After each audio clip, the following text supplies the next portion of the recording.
Yes, osibye otya ogamba otya omulabi wange omulungi kansubire nti ate buli kimu kitambula bulungi.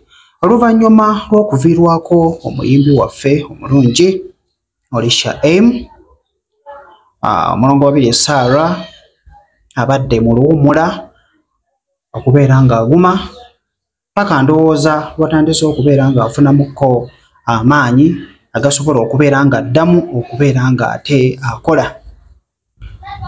Mabegako mbadde nga nkuwa amawulire nga tumulabaako ku bubaga obulaga nti anaakira okubeera ng'aguma.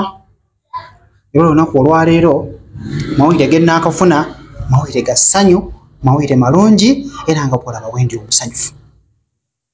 Agaakagwawo ge nnaakafuna nti ku Mmande nnaku z'omwezi nga 8 omwezi guno ogwa December, omulongo wabiri Sarah omulungi w'abangi agenda kubeera ng'alabikawo ku mpewo okubeera ng'addamu okubanga kakalabya emirimu gye.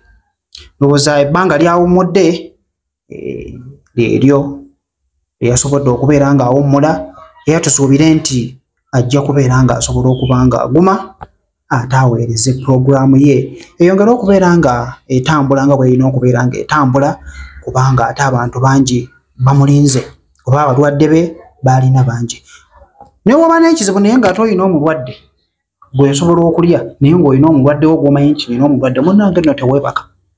Obeerawo ogumukogamba kayate gundi sooka tumusabire asobole okubeera ng'akomawo atuweereze bwetulya okubeera nga tumuwuliriza olw'ebigambo ebirungi.